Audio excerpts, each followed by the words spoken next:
Assalamu alaikum wa rahmatullahi wa barakatuh, mes chers frères et sœurs. Aujourd'hui, Inch'Allah, nous allons parler de l'ostentation, c'est-à-dire des riya. Mes chers frères et sœurs, l'ostentation est considérée comme une hypocrisie, c'est-à-dire un comportement qui en cache un autre et qui détruit les récompenses des actions du croyant. L'islam ne tolère pas que ses adeptes soient hypocrites et dépourvus de toute sincérité. C'est pour cela que Allah subhanahu wa ta'ala dit dans le Coran: il ne leur a été commandé cependant que d'adorer Allah, lui vouant un culte exclusif, d'accomplir la salat et d'acquitter la zakat. Et voilà la religion de droiture. Surat al-Bayyinah, verset 5. Un autre verset du Coran nous informe que les bonnes actions accomplies dans un but ostentatoire seront réduites à néant. Et en effet, Allah Azza wa Jal dit dans le Coran: ô les croyants, n'annulez pas vos aumônes par un rappel ou un tort, comme celui qui dépense son bien par ostentation devant les gens sans croire en Allah et au jour dernier. Il ressemble à un rocher recouvert de terre. Qu'une averse l'atteigne, elle le laisse dénué. De pareils hommes ne tirent aucun profit de leurs actes. Et Allah ne guide pas les gens mécréants. Surat al-Baqarah, verset 264. Il ne faut pas qu'oublier que le tawhid ne tolère aucun associé à Allah Azza wa Jal. Et le messager d'Allah, sallallahu alayhi wa sallam, a dit à ce sujet: ô les gens, prenez garde à la petite association. Les compagnons surpris demandèrent: ô messager d'Allah, qu'est-ce que la petite association? Le prophète, sallallahu alayhi wa sallam, répondit: c'est le riya, c'est-à-dire l'ostentation. Allah va dire, lorsqu'il va récompenser les gens pour leurs actes: partez vers ceux pour lesquels vous faisiez de l'ostentation dans la vie d'ici-bas et voyez si vous trouvez auprès d'eux une récompense. Et ce hadith se trouve dans le musnad de l'imam Ahmed.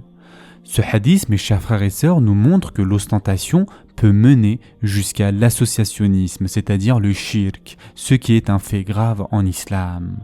De plus, Abu Hurayra radiallahu anh nous montre clairement la fin terrible de ceux qui ont commis cet acte en perdant toute sincérité.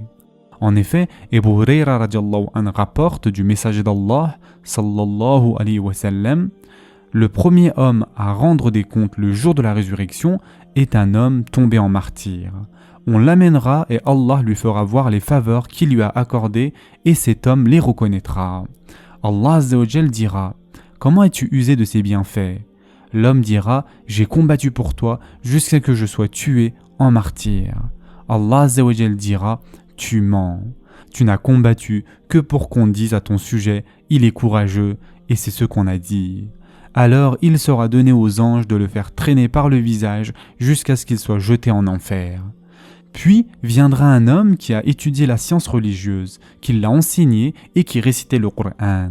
On l'amènera et Allah lui fera voir les faveurs qu'il lui a accordées et cet homme les reconnaîtra. Allah Azza wa Jal dira: comment as-tu usé de ces bienfaits? Il répondra: j'ai étudié la science religieuse, je l'ai enseignée et j'ai récité le Coran pour toi. Allah Azza wa Jal contestera: tu mens, tu n'as étudié que pour qu'il soit dit à ton sujet: il est savant. Et tu n'as récité le Coran que pour qu'on dise à ton sujet: c'est un récitateur. Et c'est ce qu'on a dit. Alors il sera ordonné aux anges de le faire traîner par le visage jusqu'à ce qu'il soit jeté en enfer. Ensuite viendra le tour d'un homme qu'Allah Azza wa Jal a enrichi et à qui il a donné toutes sortes de biens. On l'amènera et Allah lui fera voir les faveurs qu'il lui a accordées et cet homme les reconnaîtra. Allah Azza wa Jal dira: comment as-tu usé de ces bienfaits? Il répondra: je n'ai laissé aucune voie dans laquelle tu aimes qu'on dépense son argent sans avoir dépensé pour te plaire. Allah Azza wa Jal contestera: tu mens, tu n'as agi de la sorte que pour qu'il soit dit à ton sujet: il est généreux, et c'est ce qu'on a dit. Alors il sera ordonné aux anges de le faire traîner par le visage jusqu'à ce qu'il soit jeté en enfer. Et ce hadith, mes chers frères et sœurs, a été rapporté par Muslim. De plus, mes chers frères et sœurs, lors d'un sermon, le prophète, sallallahu alayhi wa sallam, a déclaré à ses compagnons: ceux de l'enfer sont de 5.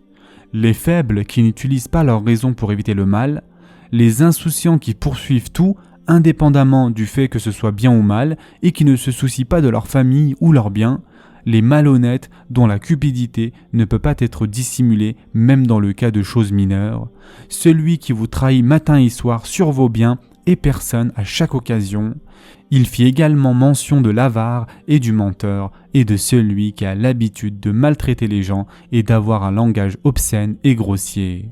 Le prophète sallallahu alayhi wa sallam continua ainsi: Soyez si humble que vous ne vous vantiez devant personne et ne soyez pas cruel devant qui que ce soit. Et ce hadith a été rapporté par Muslim. Ce sera tout pour aujourd'hui. En attendant, prenez soin de vous mes chers frères et sœurs et à très prochainement, Inch'Allah.